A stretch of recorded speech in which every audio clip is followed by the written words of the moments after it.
This is an image of our first guest for the evening. This is going to be Davis McCallum from the Hudson Valley Shakespeare Festival. I'll give a moment for Davis to pop in and join us. Let me see if I can invite him in. Let's see where you are, HB Shakespeare. Okay, all of our guests, I'll just remind you, I've mentioned to you beforehand, but if for some reason that kind of got lost in translation, whoever is joining us tonight, our four guests, please just remember that you should be doing so from a mobile device or a tablet and not from a PC. Instagram Live is unlike Zoom that way. You can't really do it from a PC. You have to do it from a mobile device. So we'll be asking Davis McCallum of the Hudson Valley Shakespeare Festival to join us, and he's the first of our four guests tonight. Davis, they've been running the Hudson Valley Shakespeare Festival for quite a while now. I'd have to ask him how many years. I think it's over 20, if I remember correctly. And the Hudson Valley Shakespeare Festival, for anyone who might not be familiar with it, is a fantastic, fantastic Shakespeare festival that's done up in the Hudson Valley, north of New York City. And it's done every summer, or it had been done every summer for many years, and they do just fantastic work out there. And I've seen a couple of their shows. HV Shakespeare is unable to join. Okay, so Davis, as I mentioned, if you're having trouble joining us, it's probably, my guess would be that you are not on a mobile device, that you're on a laptop or a PC of some kind or something like that.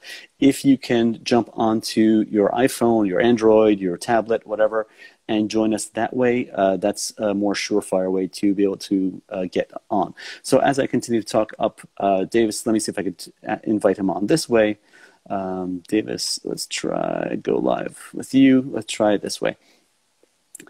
Sometimes Instagram Live is a little bit of a fickle creature. Sometimes you have to be able to approach it the right way for it to do what it's supposed to do. So anyway, as we're waiting for, here we are, Davis. Hi, Rodney. How are you, sir? Sorry about the technical difficulties. Nice to see you. That's quite all right. It's a pleasure. It's a pleasure. I'm happy we're finally able to connect. I know we had some scheduling complications, but I'm happy we're connecting, and thank you for joining us tonight. So Davis, I was just giving, for anyone who might not be familiar with the Hudson Valley Shakespeare Festival, just a quick summary of what you guys are all about. How many years has Hudson Valley Shakespeare Festival been going? This year would have been our 34th season. Really? 34? That's amazing. That's amazing. That's right, yeah. That's, I was talking to one of our previous guests in a different episode about the longevity of some of the classical troops around town. And, you have, obviously in Central Park, you have the Public Theater and the Shakespeare Festival there. And that's been around for, I don't know, about 50 years or thereabouts. And then you have a couple of other groups, maybe Classical Stage, and a couple of others that have been around in the 30-year range, but there are very few that are up in there. Most of them are under 20 years. So for the fact that you guys have been around for 34 years and going strong is really amazing. Were you the originator of the festival, Davis? No, I have to give credit to our founding artistic director, Terry O'Brien. He started the company with a colleague of his, Melissa Stern. Mm-hmm. And in the very first year, they did a production of Midsummer Night's Dream at a location in Garrison, New York called Manitoga. Mm-hmm. And then the next year, they moved under a wedding tent that they rented, and they put up this tent at Boscobel down the road in Garrison. Mm-hmm. And we've been performing there for the remaining 33 years. Until this year, which is the first time, in more than 3 decades that there hasn't been Shakespeare produced by Hudson Valley Shakespeare Festival in the Hudson Highlands. It's a fantastic location out there up at the Basketball Restoration. And you guys were there, as you mentioned, for 33 or 34 years. And now this year is the first year where that continuity has been broken because of the coronavirus and all the complications thereof. How did that all go down for you guys? When did you guys realize that you were going to have to scrap the season? What was that decision-making process like? It's a great question. And it seems like it was another lifetime ago. I mean, we were making these decisions in April and May. We produce plays in rotating rep, and all under this big, beautiful tent overlooking the Hudson River. So we were planning a season that was Richard III and a new adaptation of Goldoni's Venetian Twins and a musical adaptation of Love's Labour's Lost. And, you know, everything shut down, I think, around March 11th. And we were scheduled to go into rehearsal on April 15th. And oh, wow. It seems so crazy, but at the time I think we thought, well, you know, April 15th is, you know, it's a month away, so we don't need to make any decisions right now.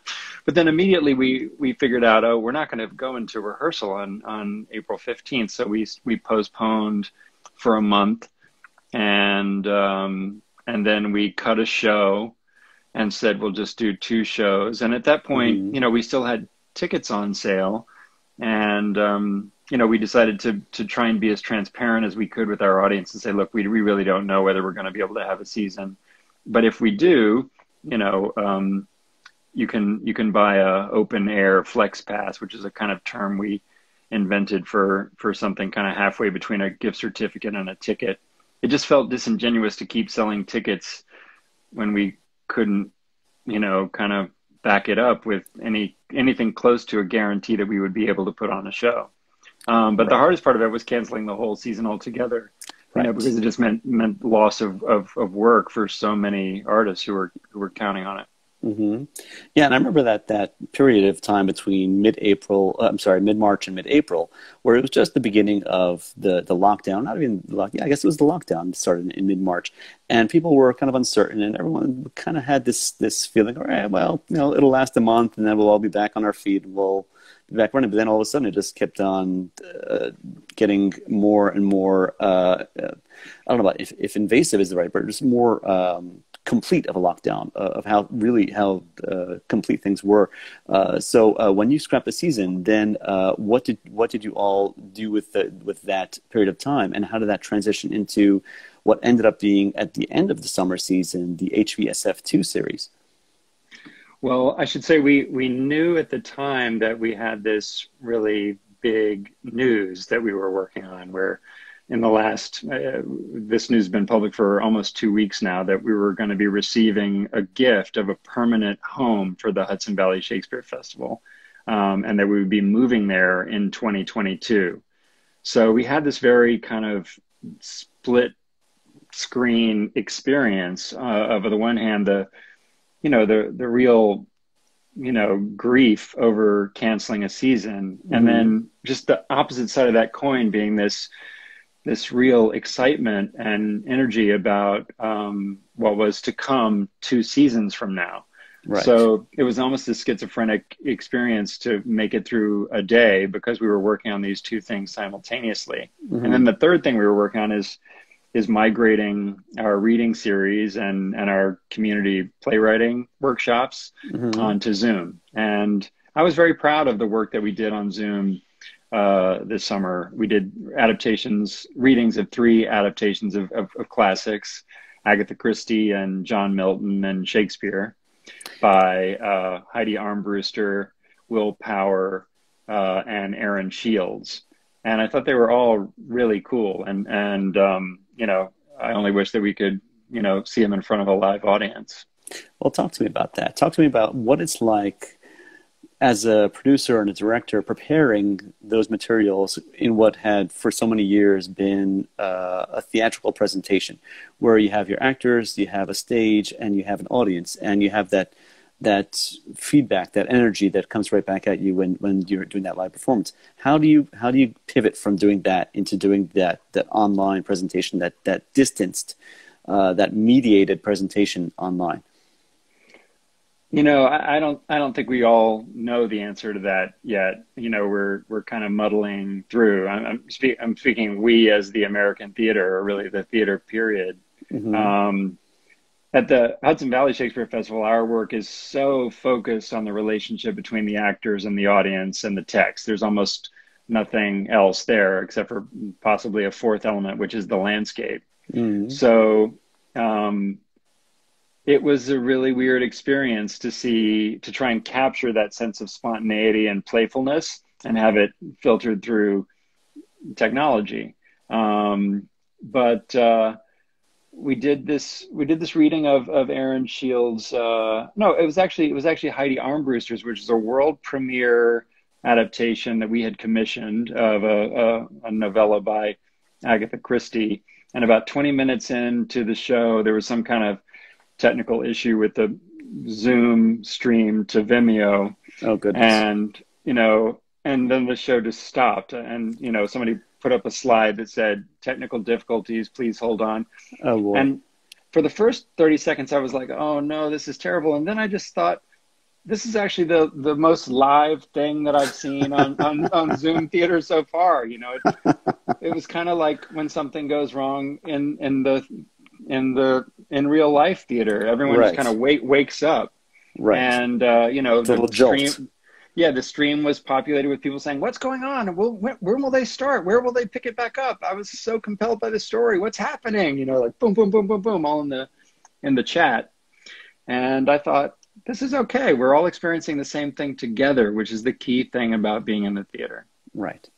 There, as you're saying, there is still, even though it's mediated through the screen and through that distance, there is still that connection with the audience, and that give and take. Although it's in a different way than what you're used to, they're still there and they're still responding. They're still feeding off of of what you're giving them.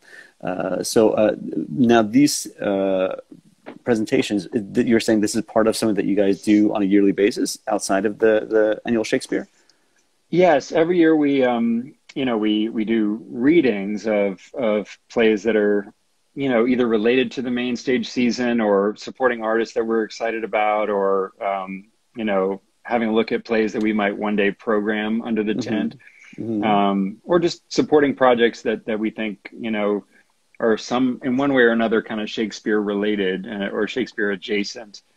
And so we couldn't do those readings in our partner theater in Garrison called the Depot Theater, which is a gorgeous, kind of 75-seat theater, the most intimate space you could ever hope for in terms of a new play reading. And so we flipped all that stuff onto Zoom. And usually when does that occur in your season? Is that the end of the summer season, or is it? It would normally be in August, and the readings were in August as well. I think they were on 3 successive Thursdays. But we did move the community playwriting project, which we normally do in the fall, into July, just because, we wanted to make some work and engage the largest number of people in making that work and share it with as many people as we could right away. We just felt this sense of impatience to continue to try and make theater by whatever means we had available to us. Now, I'm going to throw up the image of this is the area where you've been gifted the land for your new permanent home, correct? That's right. That's right. So tell us about that whole thing. What's that like after 30 plus years of playing in a space that was just such a gorgeous space? And what happened with the process of someone gifting you that land, and what's that new place like? Well, first of all, I have to say, I just have to acknowledge what a harrowing moment it is for the theater overall, and so many friends and colleagues in our artistic community are really hurting. Before I kind of turn to talking about our excitement about this incredible gift, I think we just have to acknowledge the moment in which it comes. And we feel really, grateful to have something to look forward to. Right. Boscobel is a historic house museum, and we have been their tenant for 33 years. And at a certain point, we had grown as much as we could under the terms of the lease that we were able to get from them as our landlords. And when we only had a 1-year lease, which is a kind of precarious position to be in for an organization of our size. So, we said, look, we want to negotiate a 30-year lease with you guys. And we started that negotiation, and quickly we realized we better have some kind of plan B in case these negotiations go south. Right. And in attempting to look around and see what other possibilities there were for us, because Boscoville is a beautiful site with a really incredible view of the river. We thought it's unlikely we'll find anything that could match it. And then this incredible opportunity came up. A philanthropist, Christopher Davis, who's one of the Hudson Valley's great conservationists, bought this astonishing piece of land 25 years ago to prevent it from being turned into condos, and has since then been looking around for a green and community-minded adaptive reuse for this land. And he said, how would you feel about me gifting you, more than 50 acres of this land? Wow. And, this is just, it's some of the most spectacular landscape in the eastern part of the United States. It's just, there's nothing like it. And it's 50 miles from Grand Central Station. Wow. So for it to be gifted to an arts organization is just, it's miraculous, really. How often does someone in their lifetime get something like that? That's amazing. True. And, when you, as an artistic director, sometimes people will say, like executive coach exercise will be, what would you do if you're walking down the street and you fell into a manhole and found $50 million? What would you do? What are it's a way of kind of testing what your real priorities are. And it doesn't really matter how big or small your organization is. If you could do anything, what would you do? And, this is a scenario that's kind of like that, to have a permanent home for Shakespeare on the Hudson River, something we might have dreamed about, but it just didn't ever seem like it was going to be a reality, and now it will. That's fantastic. I couldn't be more happy for you guys, because you have such a wonderful theater up there. I've been there a couple of times, and the shows are great. The direction is great. The actors are great, but the landscape might be the crown jewel of all of it. It's just amazing territory up there, and the fact that it's getting even bigger, even better, just raises the ante. So in the upcoming year, I know everything is still unclear because of the COVID situation, but what is happening between now and 2022 when you guys move to the new space? Well, Boscoville has very graciously agreed to host us for a final valedictory year in 2021, and we're looking forward to being back there. And it gives me a chance to program a final season there. And in the meantime, we're designing a new tent theater for our new location, and a permanent back of house facility with dressing rooms and stage management offices and all the things that attend a theater. And so we'll be working on those two projects. We'll be announcing plays that we hope to produce in 2021 in mid-October. That's fantastic. Well, Davis, I'm so happy for you guys, and it's a pleasure chatting with you. If people want to find out more about you and Hudson Valley Shakespeare Festival and about all the wonderful things that are coming up in the future, where can they go to find out? It's our website would be the easiest place to go, and it's hvshakespeare.org. And please come and pay us a visit in Cold Spring, New York. I see a lot of friends and colleagues in the chat below, and I just want to say hello to them. And thank you, Rodney, for inviting us and for kind of cultivating this conversation. It's been exciting to be a part of it. It's a pleasure, and hope we get a chance to talk again in the future, right around the time when your next season is about to begin. That sounds great. I'd love that. All right, Davis. All the best. Okay. Okay, so we're gonna say farewell to our friend Davis, and then we will ask our next guest to join us. Let me close out the image here. I'll throw up the image for our next guest. Meanwhile, while I'm preparing the next image, those of you in the audience, thank you so much for joining us tonight. I know there's a plethora of options out there for your Shakespeare-related viewing pleasure at any given time online. So thank you for spending this hour with us. If you have any questions, comments, anything you want to talk about,